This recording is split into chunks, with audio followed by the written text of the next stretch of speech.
Hi, it's Eric, and I'm at Frog Island Farm, Citra, Florida, hanging out with the creatures. It's simply stunning here. Most peaceful place. Perfect place to be. To try to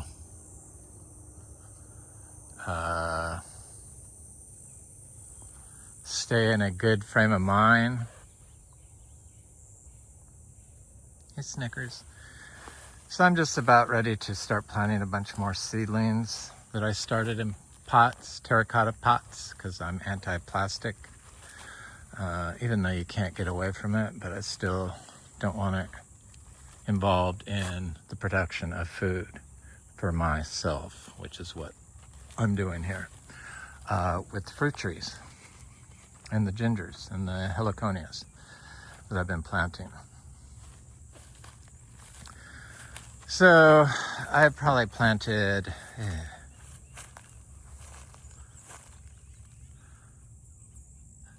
190 citrus trees, and I did them around the turmeric. And I know I planted one here just recently, but I can't even see it. So I'm not gonna try to look for them because it's probably there. Some of them were like 3/4 inch tall. But there's one there, it looks great. There's turmeric. The turmeric has not got a chance to grow because the deer just eat it.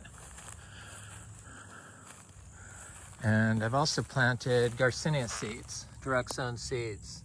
So I've planted more than 500 Garcinia seeds, and the species we fruit at Frog Valley Tropical Fruit Farm in Vero Beach.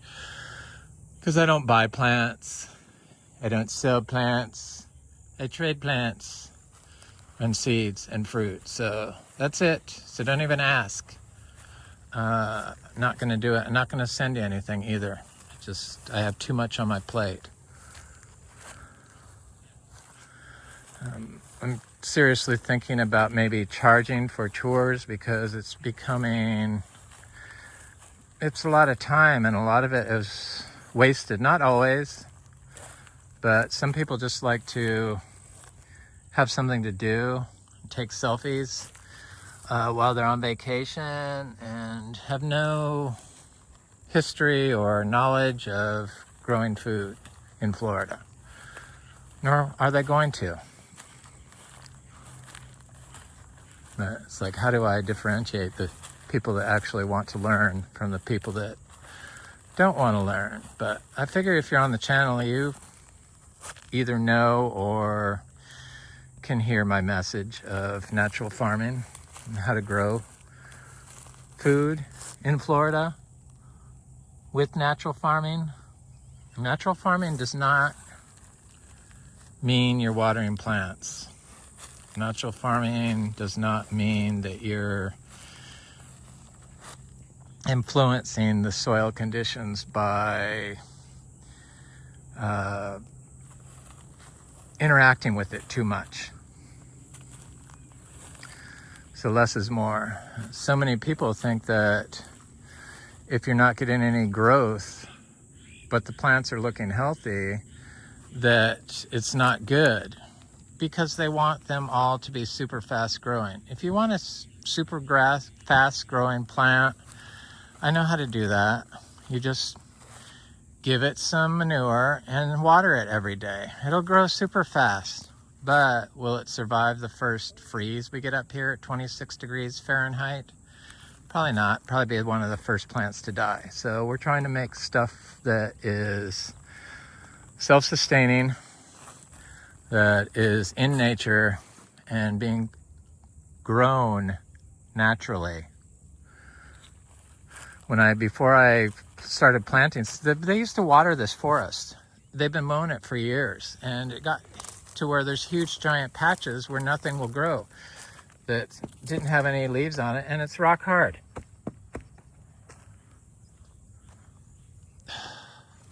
That's what happens when you mow it every week in Florida and then you irrigate it.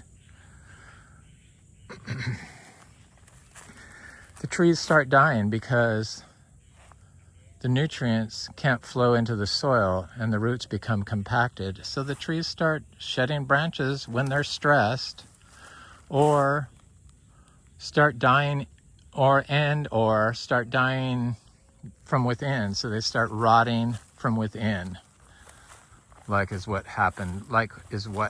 And they also sprayed Roundup around the trees. Or some, probably a worse weed eater, because nothing will grow there. But this is what happens. So they start dying on one part of it, and then they rot on the inside. You can't notice it right away, but you could tell by looking at the trees they're not healthy.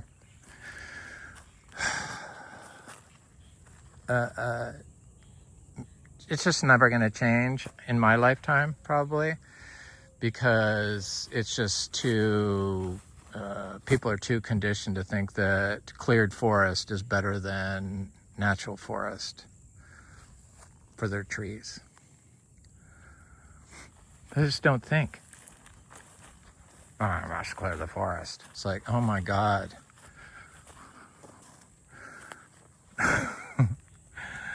If it wasn't so sad, it would be funny, but it's just like, people are too removed from nature today. I've been kind of trying to be depressed because my partner's his diagnosis. So it's like I've been trying to steer myself out of going there.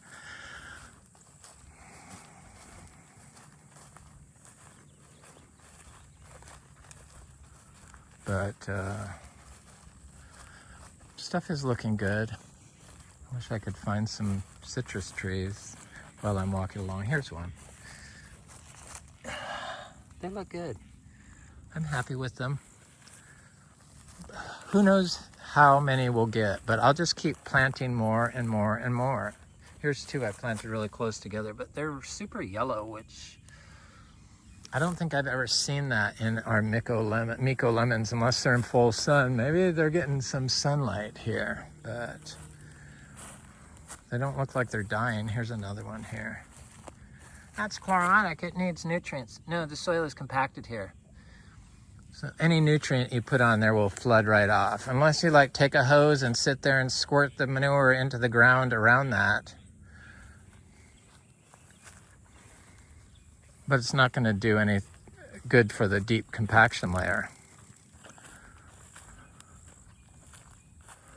It'll fix it right around that for that plant. But unless this whole system is connected to that plant that you just did that to, it's not going to be able to signal for a stress response to cold, to release a stress response to the cold antagonist that happens when the weather changes or the drought conditions happen. You need the whole community. You need to have a connected soil surface, orchard floor. Time does that. I found that you can put as much manure as you want on it and it's still not going to fix it. Yes, some people think that the wood chips will do it over a long time, but it'll fix itself over a long time too.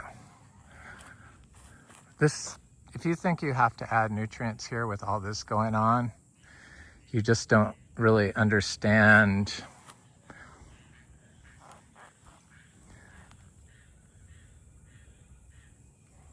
that there's all the nutrients are in these trees. The nutrients is biology. So the water holding capacity of a mowed lawn is very low. So the water holding capacity determines the soil's ability to produce food. Because the food is life. So the water holding capacity is its ability to hold life in the form of food or grow life. Any water you dump here would just cause more compaction because it gets a little bit protected from the leaves that are on the soil. and the above ground branches. But when you start watering it directly above the thing and you keep it wet all the time and then you mow it, it just turns into a sandbag. It's just so bizarre. I haven't been really looking for any fruit trees. You get the hint, they're here. The bananas are looking good. Some people think the bananas should be growing real fast. It wouldn't matter if I put manure around them or not. It's because we haven't really had any rain. So if we had more rain, they would be a little bit bigger. But it hasn't rained since I've been here, and it didn't rain before I left. So I guess it rained while I was gone. Maybe it rained when I just got back. That's what it was. But the pond's super low, and we're in drought conditions for sure. I mean, it's obvious. Cassava, this isn't being eaten for some odd reason. Probably I imagine if I put manure around the plants that the deer wouldn't eat the cassava as much. But to be honest with you, our manure gets just eaten up in the pastures. So it's like there's none out there. Tiny little bit on the inside. It's not like in Vero Beach where it just would sit on that, like here, because I have applied some manure. I applied manure to all the trees. A little tiny bit. Here's fruit trees, citrus.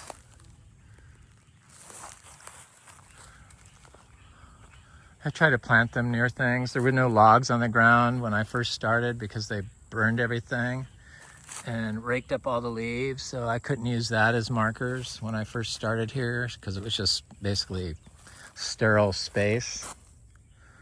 But as we've been here and haven't removed stuff, there's been branches and twigs and stuff like that on the ground, which is very nice.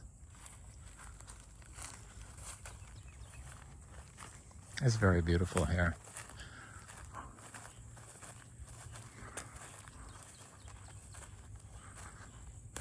So you really want to increase the water holding capacity of your soil to grow naturally. And time does that. Not disturbing it does that. Tiny inputs applied daily would do that. Tiny inputs. But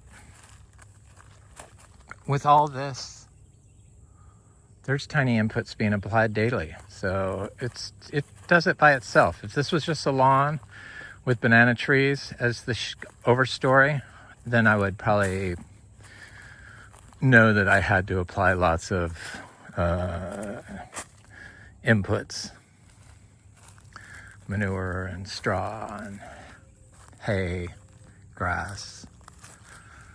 You know, like I did at Vero Beach every day for 9 years. That was a citrus tree. There's lots of garcinias. I need to find one. There's another citrus.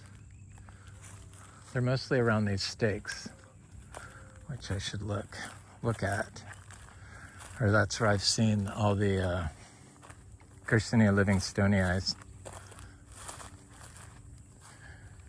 Some of the cassava they kept eating it and eating it and eating it, and it just eventually just died. The deer people. They don't seem to mess with my variegated one, which is nice. So here's a stake, and I planted a bunch of stuff around here. I've seen loquats, and of course when I need to see them, I can't. Loquats and other things.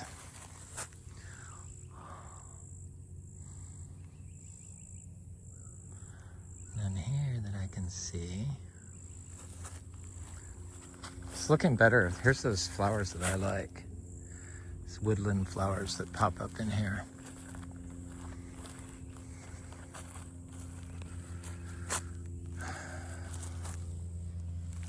There's a Garcinia, a Madrino.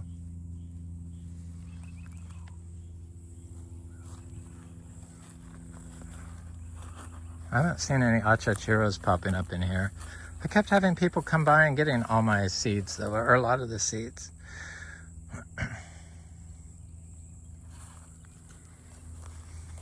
Which I don't mind. Not complaining.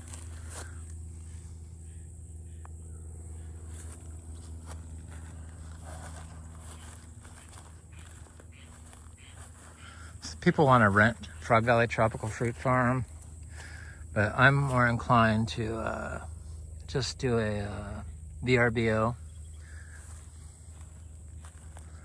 there.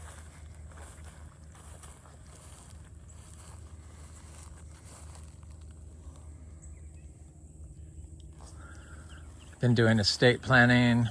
I never thought about it. I don't know why, but it makes it very easy when I only talk to one family member and their family, so it definitely makes it easier.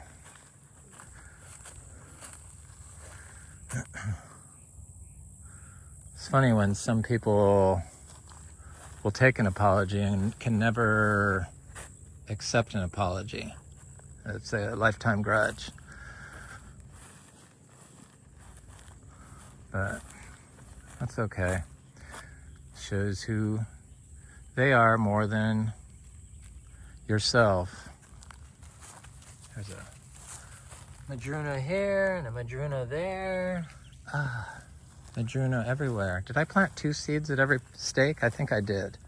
2 madrunas. Yeah, here they are. They're popping up. One thing about Frog Valley farm seeds is they all seem to germinate very well. This is one of those trees that my friend Epiphyte on TFF gave me, Carlos.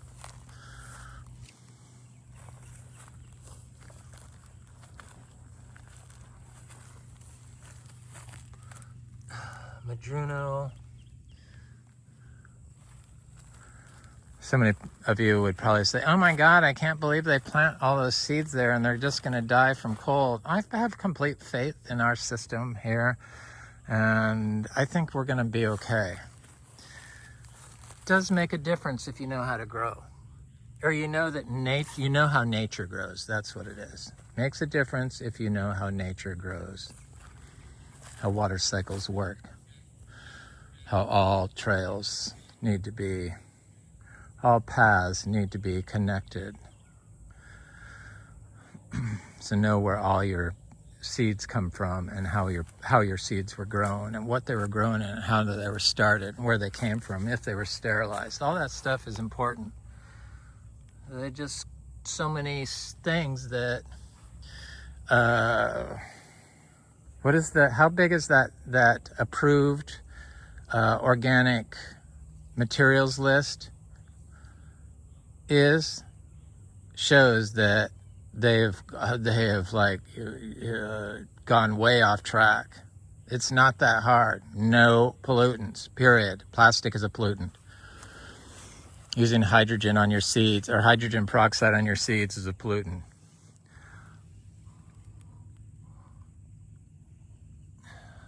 Using the OMRI approved copper is a pollutant. You got to read the fine print on these in the Bible, the Omri Bible. It's a joke. It is a complete joke. But it's the only level of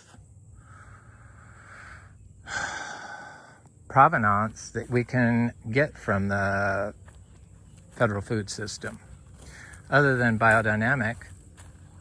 But you can't get biodynamic food. They just don't support their new farmers, their new and emerging farmers at all. So it's like, it's a joke. And unless you conform to their dogma and believe in it, they will just ignore you. Sure, I believe biodynamic preps are probably the best preps you can get. Best inputs, commercial inputs created. 500 especially. But do you need to reapply it every year and order it from companies that make it and ship it in plastic bags and then spray it with your plastic sprayer all over your farm? I certainly don't believe in that part of it.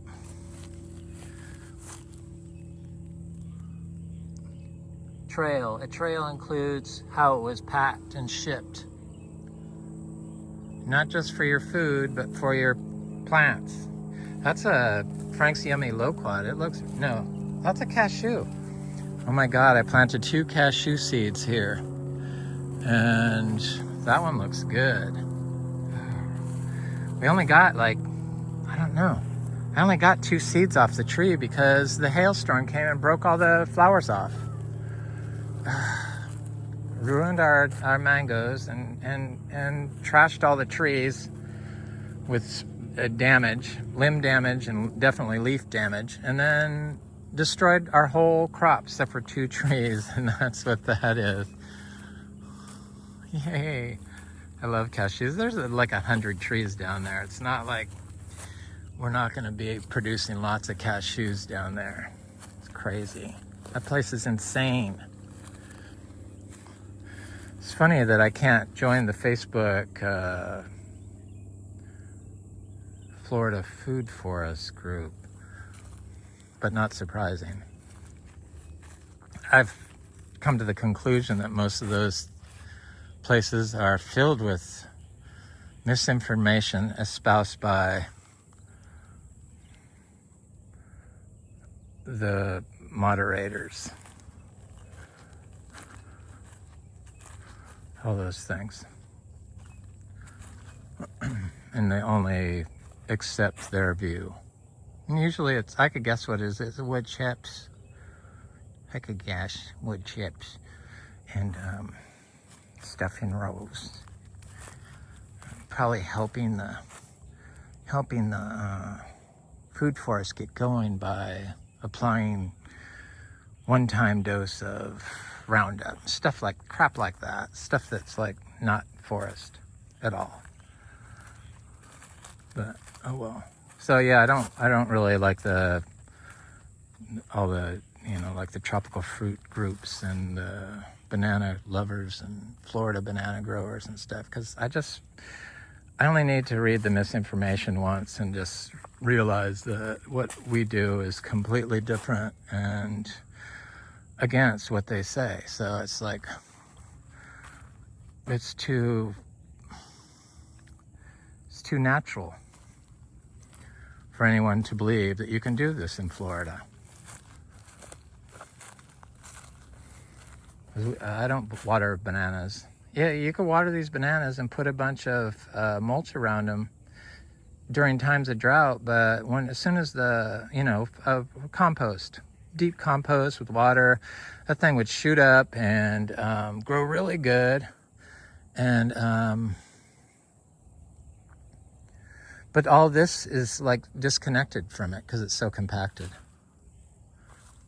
So you'd have to keep watering it to sustain it. And then when winter came and it got 26 degrees, the roots would rot and probably the whole rhizome would die under the wet, cold mulch. Comprende? Cold and wet and something that holds moisture above the soil, above your bananas, will kill your rhizome in the winter. We'll rot it. It'll rot. It'll definitely rot because the pH of your water is all wrong for the soil. So it puts stuff out of balance. And it's in a rubber hose. So everything's polluted in forever chemicals from the rubber hose. Mm-hmm. Right, snakes? I hope you're not laying on any of my trees. Took me a while to get my rant going, but I had to look at crap and tap into the voice of the spirit of the tree people.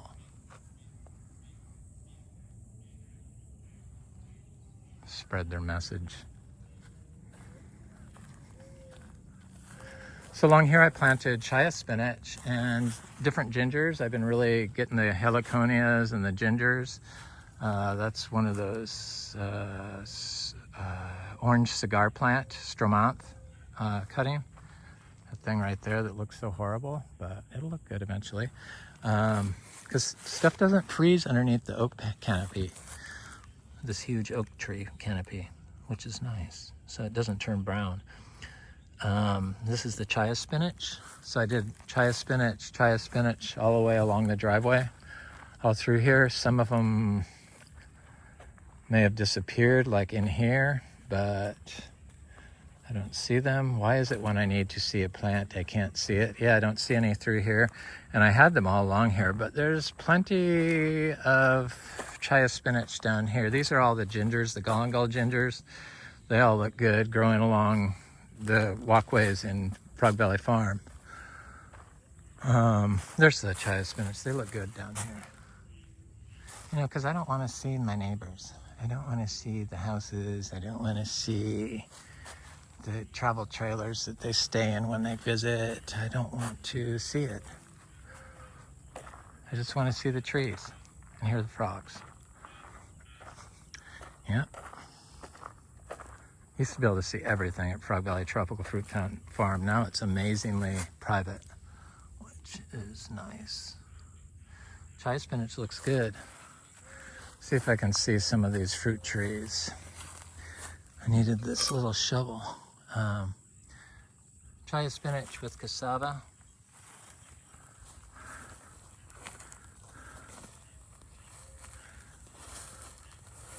This cassava is still there.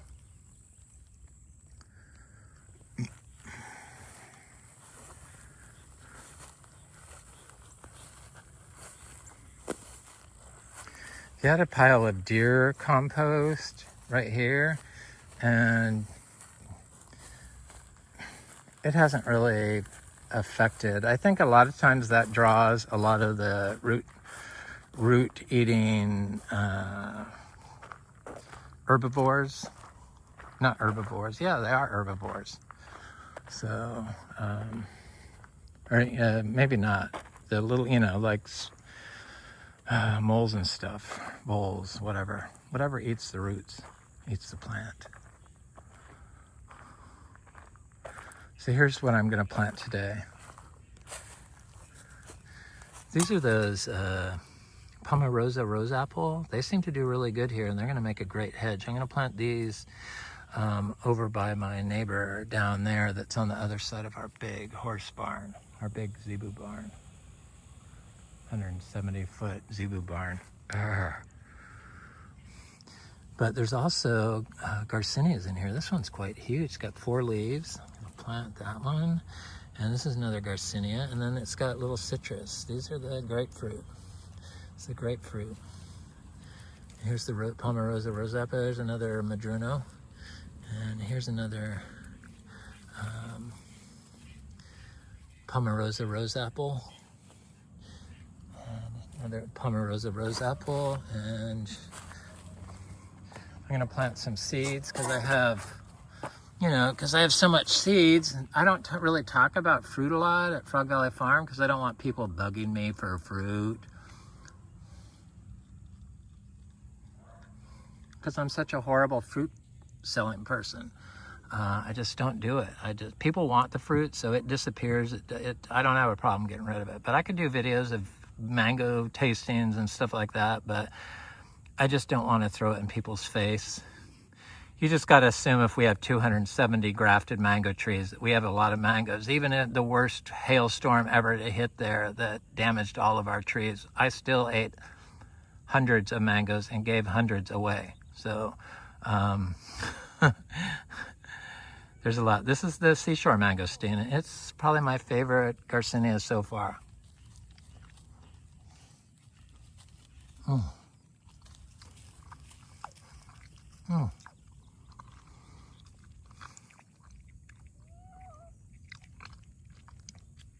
This one actually ripens off the tree. It's so delicious.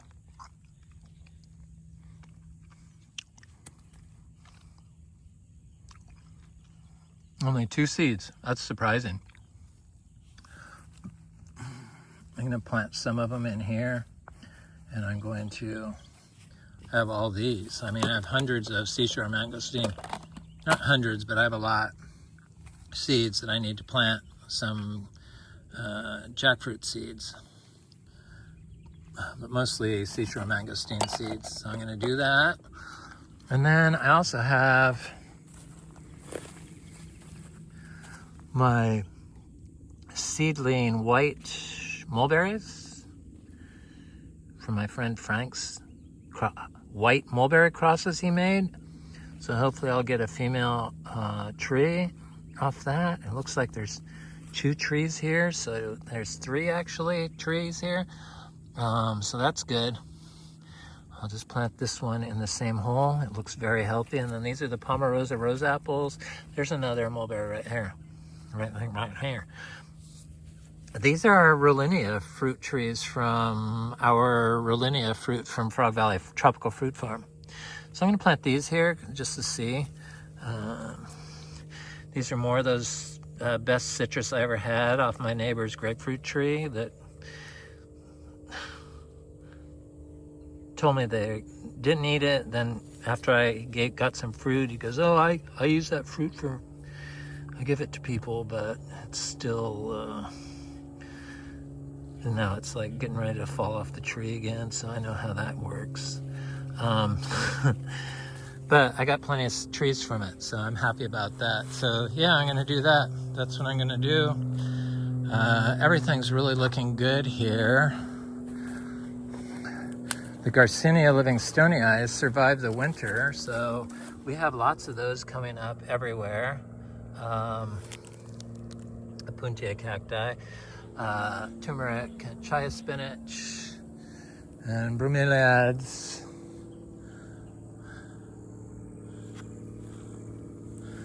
And what is this? Is this the toilet paper plant or the oregano? Oregano.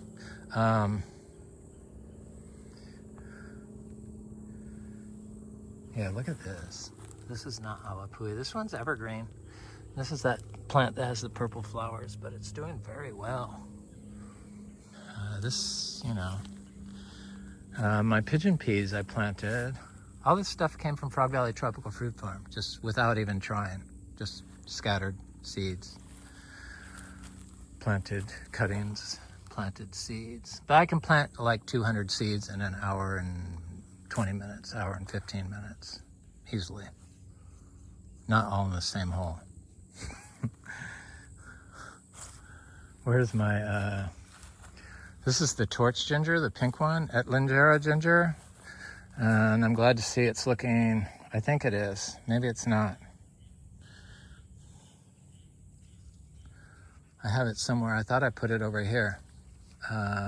This could be I only planted the evergreen ones here, so I haven't planted any awapui. There was awapui here. They have it in a bad spot, but maybe I'll move it around. Where's my ginger, my Etlingera? This was a black turmeric I just planted. That's why it looks so bad. I like dividing turmeric in the summer. It seems to do really well. Just that way you know how much is there and you just split it up. Like I could divide that,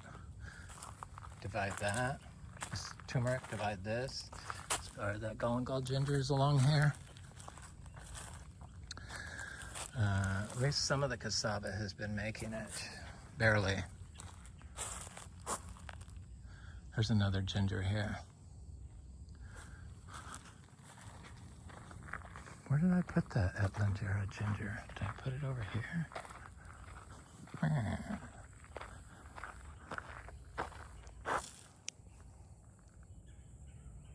So pretty here. Yeah, I want to block that view, so I have to do that. I got to plant those trees. Get her done.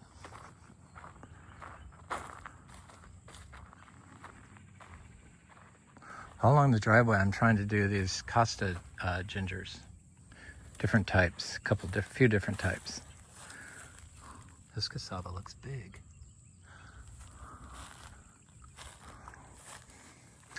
This is another one of those fruit trees, some syzygium, the tuber syzygium, from my friend Epiphyte off TFF.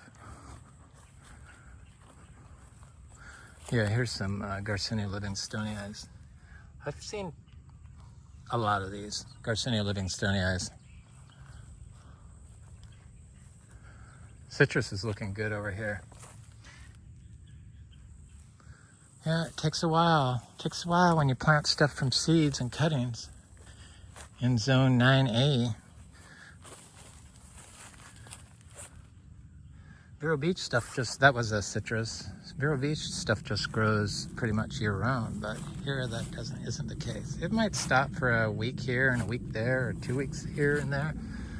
And then it definitely slows down in spring, late spring and early summer when the droughts hit. They're having a drought down there too. It's definitely low on water. But stuff seems to make it. There's a Garcinia madruno.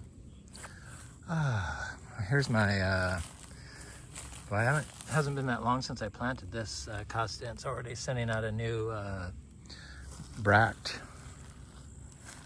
Here's my torch ginger. I see it. It's right here. I need to make sure it stays buried.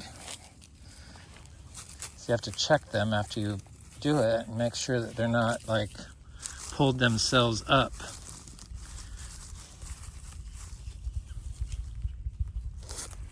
Like this one's trying to do. That's why you have to like break the top like that, just so they hold themselves in place until they take root. It's better than pulling itself out of the ground. I mean, generally I'd like to leave that on, but when it rains and stuff, then it slowly tips over. And if you come out after it's rained, you have to check them after you first plant them, because a lot of times they'll be out of the ground.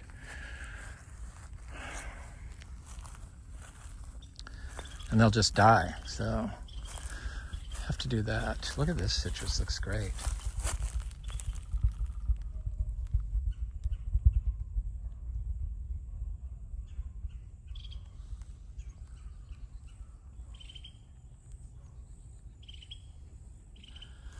This is the Costa. But I just did this like not that long ago, like 15 days ago.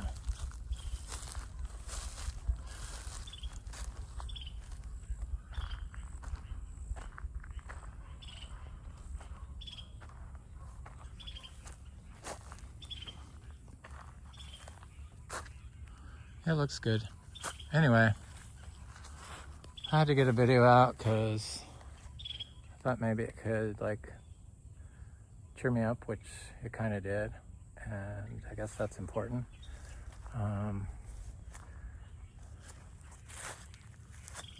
Feel a connection with humans. I don't talk politics. I don't like comments about anti-Republican or anti-Democrat. I just don't like it. My only family member I talk to is Republican, so I just don't talk about my religion or politics, and I don't expect my viewers to either. Other than that, please like, share, and subscribe, and leave a comment. I always enjoy hearing from you. Thanks for watching. Have a beautiful day.